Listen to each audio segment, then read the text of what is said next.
¿Cómo te sientes cuando alguien te dice que eres una persona benigna? Realmente me encantaría ser conocido como una persona benigna. Y la benignidad, nuevamente, es una manifestación de la paciencia. Una persona benigna no se enfada por las cosas pequeñas. No tiene un botón en el hombro. Una persona benigna es cálida y optimista con otras personas.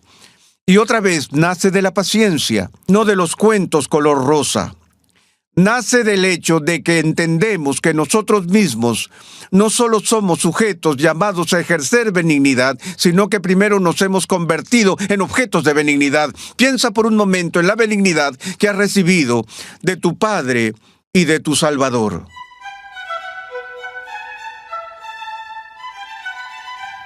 Bienvenido a Renovando tu Mente con el Dr. R.C. Sproul, mientras continuamos con la 9ª clase en la edificante serie de enseñanza titulada Formando un carácter cristiano.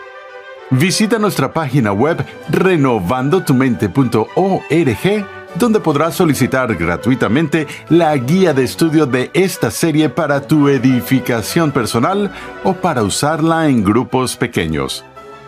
La capacidad de perdonar y olvidar tiene sus raíces en el fruto del Espíritu que veremos en esta lección. Te invito una vez más al salón de clases a escuchar al Dr. R.C. Sproul mientras explica cómo estos conceptos bíblicos de la paciencia y la benignidad están arraigados en el carácter de Dios y cómo podemos practicarlos en nuestra búsqueda del crecimiento espiritual. Al tratar las otras partes del fruto del Espíritu, mencioné que el Espíritu Santo no es un gruñón, está caracterizado por la alegría y el gozo.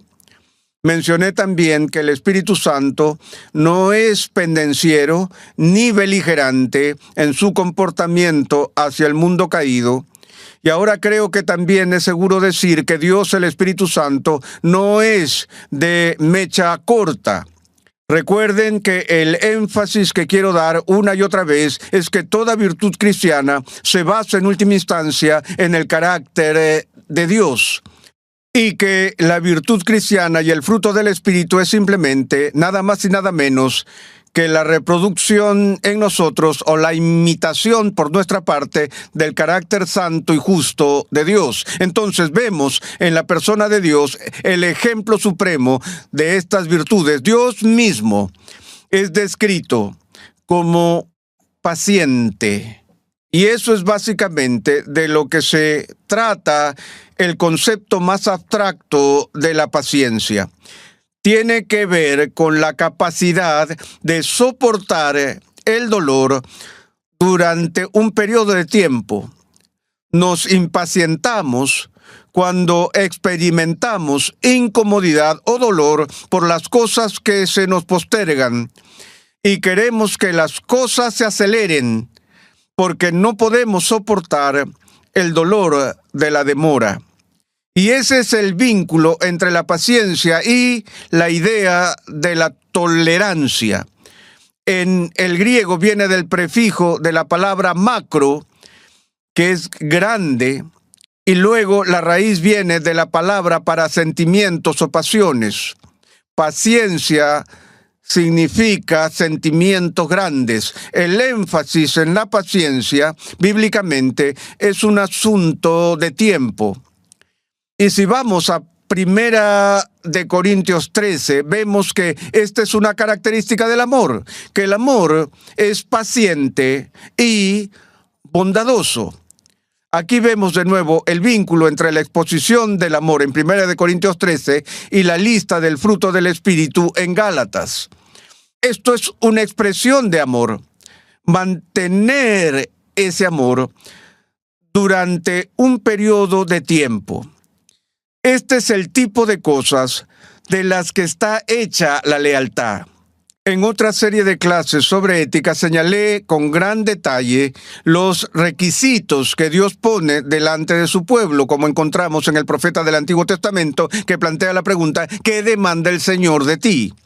¿Cuál es la respuesta? hacer justicia o practicar la justicia, amar la misericordia y andar humildemente con tu Dios. ¿Qué significa amar la misericordia? Es gracioso. Si nos fijamos en las diversas traducciones al español de este concepto, amar la misericordia, encontraremos otras interpretaciones. Otros textos dirán amar la compasión. El amor de Dios es un amor constante y fiel. Eso es la misericordia y eso es lo que conlleva la misericordia. Tomemos, por ejemplo, si tengo que sentarme como juez en la sala de un tribunal y tengo que juzgar a un perfecto extraño cuyos actos de violencia están bien documentados, y luego tengo que juzgar a mi propio hijo, ¿en cuál de esos casos sería más probable que estuviera dispuesto a la misericordia? La misericordia nace de un amor constante y permanente, al menos la disposición a la misericordia, y creo que hay una razón por la que la paciencia y la misericordia vienen justo antes de la benignidad, porque la benignidad fluye de la paciencia. Ahora, creo que lo opuesto a la paciencia, el amor paciente que está siendo expresado aquí, es lo que yo llamaría un espíritu de resentimiento o un espíritu de venganza, que no debe ser característico de la personalidad cristiana. Edwards nos dice que la paciencia o la tolerancia nos dispone a soportar los males que recibimos de otras personas. Nuestra reacción natural al dolor que se nos inflige es la represalia, es el deseo de venganza. De hecho, tenemos un dicho en nuestra cultura: cuando alguien nos hiere y nos enojamos, alguien puede advertirte y aconsejarte y decirte: no te enojes, ¿qué más? Desquítate, no te enfades, desquítate. Eso exalta la represalia o la venganza como una virtud. Ahora, aquí tenemos que ir por una línea muy delgada, de hecho, al filo de la navaja, porque podríamos reaccionar exageradamente al concepto de venganza y hacer que parezca como si fuera un mal intrínseco. Pero no podemos hacer eso. ¿Por qué no? Porque Dios ejecuta la venganza. Ahora, hay tres palabras con las que nos encontramos con frecuencia en el Nuevo Testamento que a menudo están en nuestro vocabulario común, usado por las personas como si fueran sinónimos y no lo son. Y creo que es importante tener la distinción clara en nuestras mentes sobre estos conceptos, y son el concepto de justicia, el concepto de vindicación y el concepto de venganza. Todos estos están muy estrechamente relacionados, pero tienen muy pequeñas características distintivas que son precisas y nítidas. La justicia tiene que ver con la manifestación de la rectitud, y en el Tribunal de Justicia se hace justicia cuando hay un equilibrio, una armonía, una ecuación entre el pecado y el castigo, la virtud y la recompensa. Se hace justicia cuando el castigo es igual al delito o cuando la recompensa es igual al mérito. Eso es fundamentalmente lo que entendemos por justicia. La injusticia ocurre cuando el castigo es más severo que el crimen o cuando la recompensa es menor de lo que se requiere. Eso es una injusticia, o eso es injusto. La pequeña diferencia entre justicia y vindicación, porque la vindicación es algo que sucede en el Tribunal de Justicia, la vindicación se produce cuando alguien ha sido acusado de un delito y se demuestra que es inocente. Una persona es reivindicada cuando es exonerada de cargos falsos. Ahora, una de las heridas más difíciles de soportar, si vamos a ser pacientes y tolerantes, es soportar el dolor de la calumnia, soportar el dolor de las falsas acusaciones, soportar el dolor de la hostilidad del mundo que se dirige contra nosotros, no porque de hecho hayamos hecho algo malo, a veces es porque hemos hecho algo malo, sino porque hay ocasiones en las que el cristiano está llamado a sufrir por amor a Cristo, que es un sufrimiento noble, un sufrimiento por causa de la justicia, por el cual Jesús mismo pronuncia su bendición. Bienaventurados serán cuando los insulten y persigan y digan todo género de mal contra ustedes falsamente por causa de mí, porque la recompensa en los cielos es grande. Luego continúa y dice que eso le sucederá al cristiano, que el cristiano participará en la humillación de Jesús. Participará en el antagonismo del mundo hacia Jesús y en la enemistad del hombre natural hacia Jesús. Estarás en la mirilla. ¿Cómo lidias con eso? El cristiano maduro no reacciona con un espíritu de represalia. ¿Te acuerdas de los discípulos cuando vieron que Jesús estaba siendo acusado falsamente? Pedro fue por la espada. Jesús dijo, espera, voy a ser paciente, voy a seguir hasta el final. Estamos llamados a imitar eso hasta cierto punto. Ahora, cuando te acusan falsamente, ¿hay algo de malo en tener el deseo de ser vindicado? Para nada. La reivindicación es algo por lo que clamamos. Jesús nos da la parábola del juez injusto para enseñarnos sobre este mismo punto. Y él dice, y no hará, es una pregunta retórica, y no hará Dios justicia a sus escogidos que claman a Él día y noche. Se nos anima a orar a Dios para que nos vindique de las falsas acusaciones cuando se nos acusa falsamente, pero mientras tanto se nos llama a un espíritu de tolerancia y paciencia. Un ejemplo extremo de eso es el propio Jonathan Edwards. Jonathan Edwards fue el predicador a quien Dios usó para ser el catalizador del gran despertar en Nueva Inglaterra cuando predicó en Northampton por años y luego se levantó un hombre en la ciudad que se puso muy celoso de Edwards y muy enojado con Edwards. Y este hombre, con un claro caso de malicia premeditada, inventó de la nada mentiras prefabricadas y comenzó a difundir rumores que asesinaron el carácter de Jonathan Edwards en Northampton. Al principio nadie le creyó, porque el carácter de Edwards era muy conocido.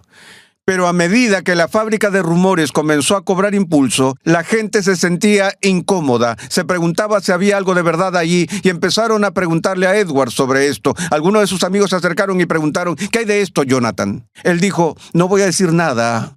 Y finalmente la cosa se elevó a escalas gigantes, de tal manera que fue el escándalo de la ciudad, y la gente pedía a gritos la cabeza de Edwards y su renuncia, y sus amigos más cercanos se acercaron a él y le pidieron, por favor, Jonathan, responde a los cargos. Y él se negó a hacerlo. Él no quiso defenderse. Y le dijeron, ¿por qué no hablas en tu propia defensa? ¿No quieres ser vindicado? Y le dijo a su amigo, lo quiero desesperadamente. Le dijo, entonces, ¿por qué no hablas? Respondió, porque lo imagino así. Si me defiendo a mí mismo, entonces el alcance de mi vindicación será directamente proporcional a la habilidad de mi defensa. Pero si lo soporto con paciencia, entonces Dios moverá cielo y tierra para vindicarme. Y prefiero su vindicación a la mía. Ahora, no sé cuántos piensan así. No creo que pudiera hacer eso.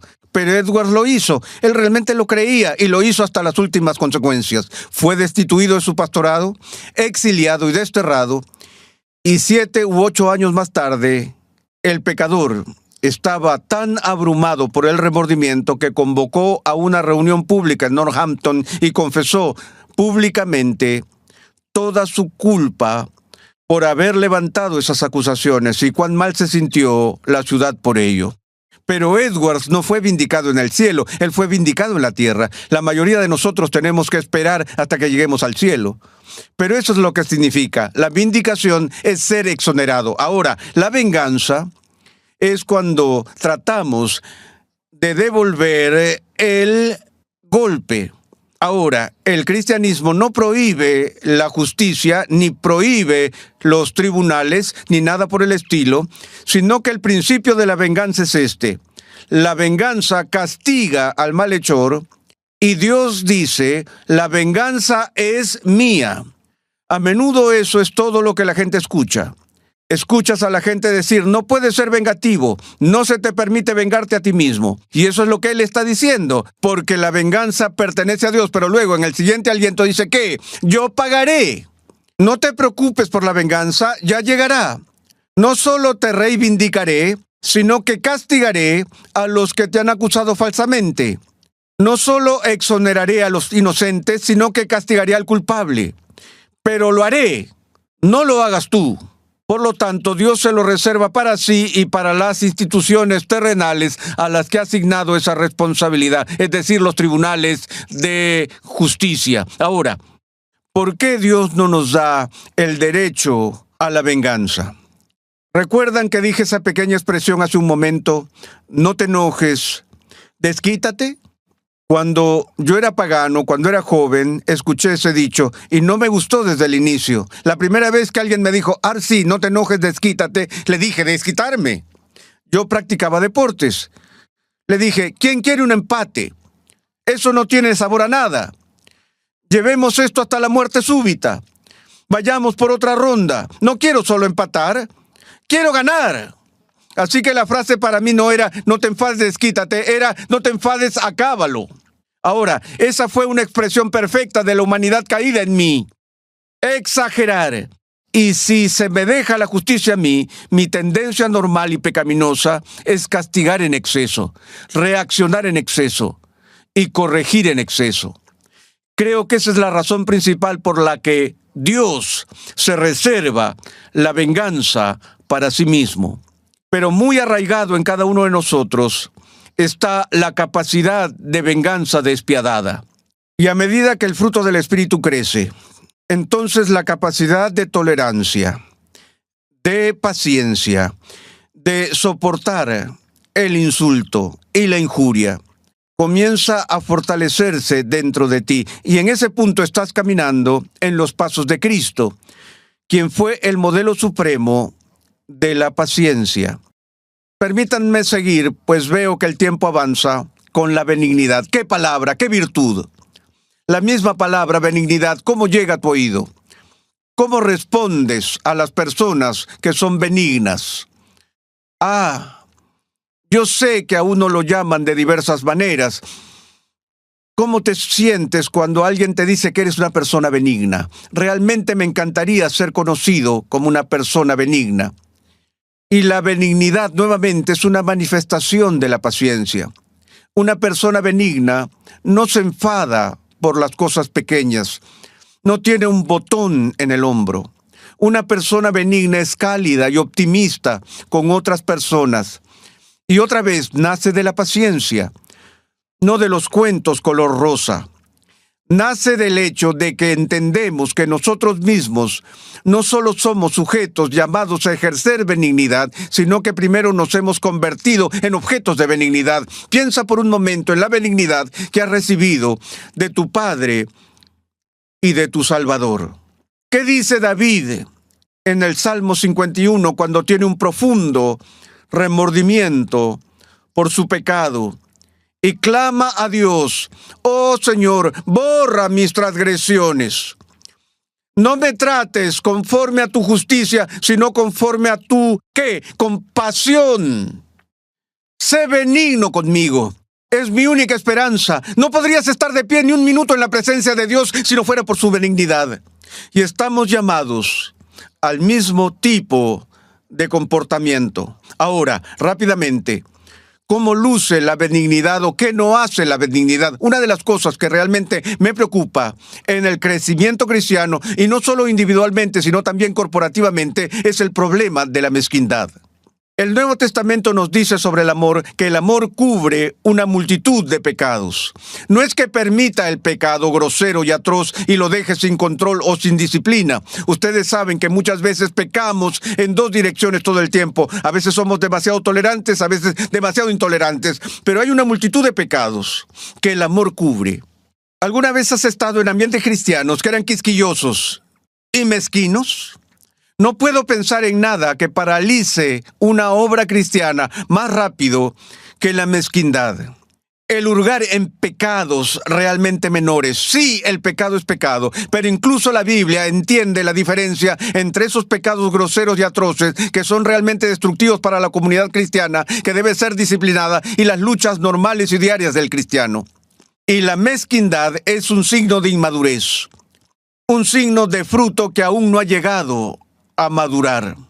¿Sientes la tendencia o el impulso de corregir a las personas por cada pequeña cosa que ves que hacen mal? Voy a contarles una historia. No es de Calvino, ni de Lutero, ni de Edwards, pero quiero leer una historia de otro teólogo que entiende las relaciones interpersonales. Dale Carnegie.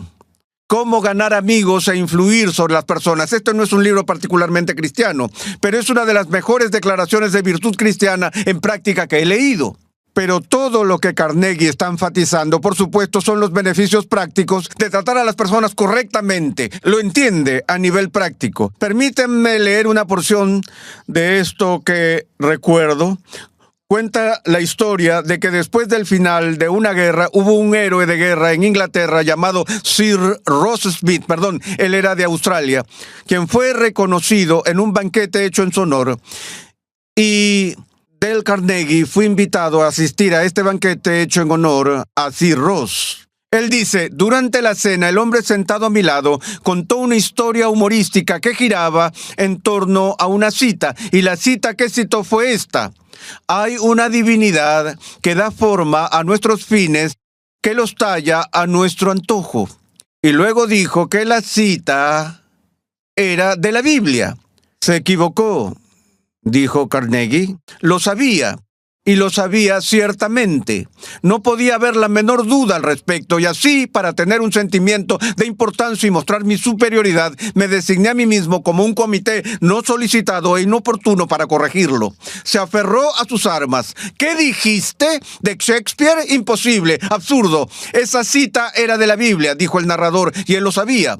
Ahora, el narrador, dijo Carnegie, estaba sentado a mi derecha, y el señor Frank Gammon, un viejo amigo mío, estaba sentado a mi izquierda. El señor Gammon había dedicado años al estudio de Shakespeare, era un experto en Shakespeare.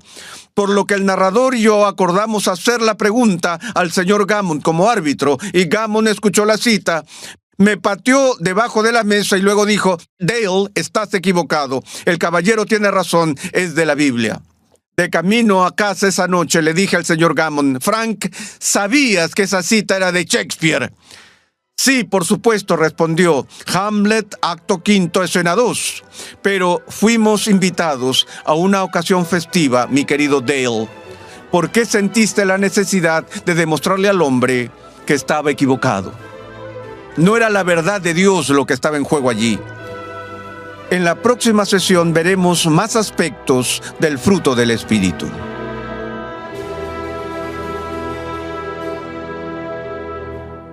Dios nos ayude a reconocer las oportunidades en nuestras vidas para poder practicar la benignidad.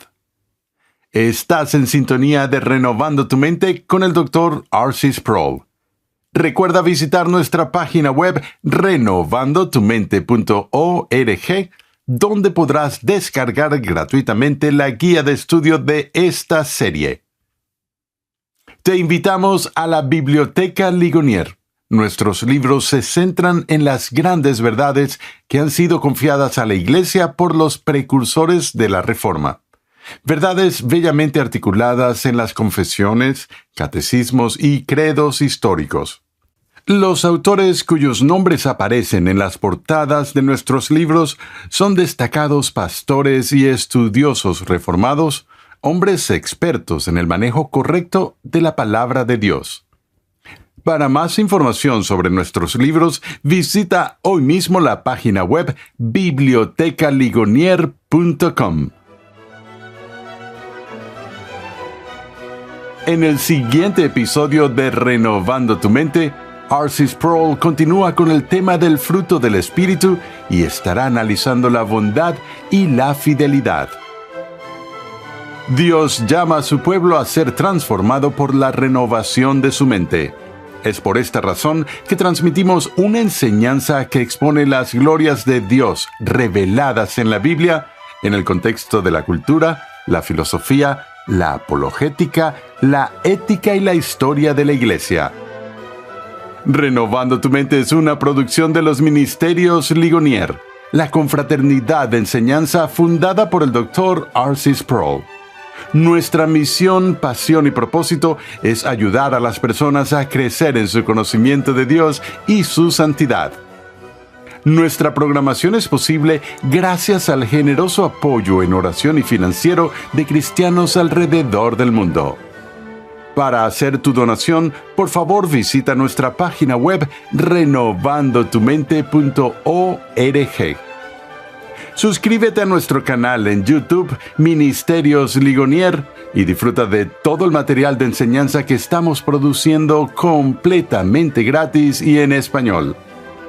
Recuerda que en nuestra página web, renovandotumente.org, puedes adquirir gratuitamente la guía de estudio de la serie de hoy, y además encontrarás una amplia variedad de recursos, tales como clases, artículos y contenido multimedia con la finalidad de cumplir con nuestra misión de proclamar, enseñar y defender la santidad de Dios en toda su plenitud a tantas personas como sea posible.